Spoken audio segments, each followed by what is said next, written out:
თუ გაინტერესებს როგორ ფუნქციონირებს პროექტები კრიპტოსამყაროში გარდა ბიტკოინისა, მაგრამ ასევე ვსაუბრობ ბიტკოინზე, მაშინ გამომიწერე და დამელოდე, რადგან სკავს კითხვებს სავარაუდოდ ვერ ვწდები და ახლა ეთერიუმზე შემოგთავაზებთ ჩემ დამოკიდებულებას, სავარაუდოდ იქნება კონტროვერსიული, ცოტათი სუბიექტური, მაგრამ ასევე შევეცდები ობიექტური დეტალებიც ჩავართოთ და შემდეგ ერთად ვიმსჯელოთ რა არის და როგორია ბიტკოინი. შევეცდები ვიკიპედიის ინფორმაცია მაქსიმალურად აგარიდოთ და ასე ჩავშალოთ დადებითი მხარეების საუბრით დავიწყებ, შემდეგ უარყოფითზე გადავალ და საბოლოო ჯამში შევაჯამოთ. მოკლედ, დადებითი არის ის, რომ ეთერიუმმა შემოიტანა ინოვაცია smart კონტრაქტების სახით. რა არის smart კონტრაქტები მარტივად აგიხსნით. მაგალითად, ვიღაცას ედო რამოდენიმე დღის წინ ვიდეო, რომ ნოტარიუსის გაციფრულება არ შეიძლება დაუწერე, რომ უმარტივესად შეიძლება ნოტარიუსის გაციფრულება, იმიტომ რომ smart კონტრაქტი გაძლევს შესაძლებლობას, მაგალითად, შენ სახელზე თუ არის მანქანა, სახლი ან რაღაცა და ჩადებ ამ smart კონტრაქტში ამ ინფორმაციას, შეგიძლია ამავე smart კონტრაქტში პლატფორმაზე, სადაც იქნება განთავსებული ეს განცხადებები, დაადო შენი ფასი, ვიღაცა გადაიხდის ამ ფასს და ის ავტომატურად გადავა შემდეგ იმ პიროვნების საკუთრებაში. და აქ არ ჭირდება სახელმწიფო სერვისების ჩარევა, ნოტარიუსის ჩარევა და ასე შემდეგ. უბრალოდ ნოტარიუსებში ძალიან დიდი მაფიაა და მაგიტოა რომ არ ციფრულდება და სახელმწიფო კიდევ ფულს წერს და მაგიტოა რომ მსგავს ტექნოლოგია ჯერჯერობით არ იყენებენ, მაგრამ იმედია, ოდესმე დაგუდგება ელექტრონულად გამოიყენებენ. ხოლო რაც შეეხება ახლა ეთერიუმი გადასულია proof of stake-ზე, ამას არ ვიტყვი, რომ ცალსახად დადებითია, იმიტომ რომ დადებითია იმ კუთხით, რომ ნაკლები ელექტრომოხმარება ჭირდება, ანუ ენერგოეფექტურია და მწვანე პროექტია, ასე ვთქვათ, proof of stake-ი, უბრალოდ დაცულობა ისეთი, როგორიც ბიტკოინს აქვს, ეგეთი დაცულობა ნამდვილად არ აქვს, როგორც ქსელის და ჰაკვისგან და ასე შემდეგ. ასევე კიდევ ერთი დადებითი ფაქტია ის, რომ ყავთ ძალიან აქტიური და დიდი დეველოპერების ქსელი ან გუნდი, როგორც გინდათ ისე დაარქვით, რომლებიც აშენებენ DeFi აპლიკაციებს და ეკოსისტემას აძლიერებენ თავიანთი ყოველდღიური მუშაობით. DeFi და NFT ეკოსისტემა კიდევ ერთი ძალიან დიდი ქსელია, რაც აძლევს, ასე ვთქვათ, გარანტიას ეთერიუმს, რომ ის ღირებული არის საზოგადოების დიდი ნაწილისთვის და ალბათ ერთ-ერთი მიზეზი არის იმის, რომ რაც კიდევ ერთი დადებითი ნაწილია ეთერიუმის შემთხვევაში, რომ მეორე ყველაზე მეტად აღიარებული კრიპტოვალუტა. ახლა გადავიდეთ უარყოფით მხარეებზე. უარყოფით ასპექტებზე საუბრის დროს საუბარი უნდა დავიწყო იმით, რომ ეთერიუმის ცალკეული აღებული კომპონენტები, რასაც ის ითავსებს, სხვადასხვა პროექტები უკეთეს გადაჭრის საშუალებებს აწვდიან მომხმარებლებს, ვიდრე თავად ეთერიუმი. მაგალითად, სიჩქარის ნაწილი რო ავიღოთ, ეთერიუმს ჭირდება ლეიერორები, ანუ მეორე დონის პროექტები, რომლებიც მომხმარებლებს აწვდიან იმ სიჩქარეს, რაც რეალურად ჭირდებათ ამ ბაზარზე. ოღონდ ეს ართულებს მომხმარებლის გამოცდილებას და გაგებას და ასე ვთქვათ, ნავიგაციას სხვადასხვა პროექტებში.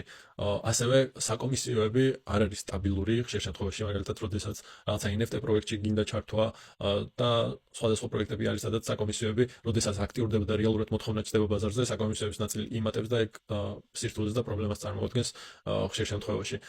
ასევე დაცულობის კუთხით proof of stake-ზე ვთქვი, რომ რაღაც ნაწილში ის რომ ენერგოეფექტურია, მეორე ნაწილში გამოდის ისე, რომ ბიტკოინზე მეტად დაცული არ არის რა. დაბალი დაცულობა აქვს ბიტკოინთან შედარებით და ესეც მე პირადად უარყოფითი ნაწილი მგონია.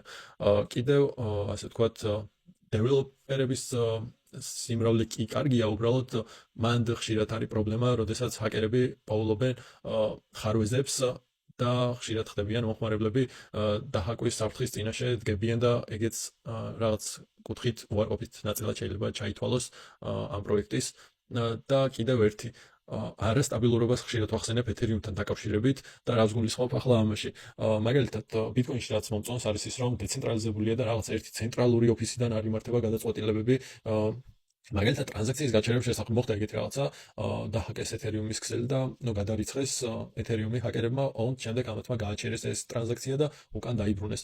ერთი შეხედვით კეთილშობილური ჩანს ეს ქმედება, უბრალოდ შენ არ ხარ დაზღვეული იმისგან, რომ თუ არ მოეწონები ეთერიუმის მესვეურებს, შეიძლება შენც გაგიჩერონ, ჩამოგართვან რაღაცა მსგავსი მოხდეს, რაც ჩემთვის არ არის რა, ასე ვთქვათ, დადებითი ფაქტი ეთერიუმთან მიმართებაში. კიდევ ერთი რაც არ მომეწონა, ბოლო 3 წლის განმავლობაში იყო ის, რომ როდესაც proof of work-დან proof of stake-ზე გადავიდნენ, თავიდან proof of work-ზე კიდევ ის იყო, რომ ინფლაციური იყო, ანუ supply იზრდებოდა, ანუ რაოდენ მოცულობა, ასე ვთქვათ, ეთერიუმი თუ იყო 120 მილიონი, ყოველ შემდეგ წელს 4.5%-ით იმატებდა და ნუ ეგეც თავისთავად ცუდია და როდესაც შემდეგ proof of stake-ზე გადავიდნენ, ეს supply ქვევი წამოვიდა, მცირდებოდა და ეს ხდებოდა რის ხარჯზე. როდესაც proof of work-ზე იყო, მაინერების გამომუშავება იმდანაც მაღალი იყო, რომ აქ ეთერიუმის დაწვა ხდება, როდესაც რაღაც ახალ კონტრაქტს უშვებ, მაგრამ იმდენი არ იწვებოდა აქ, რომ აი ამ გამომუშავებას დაწეოდა supply-ს.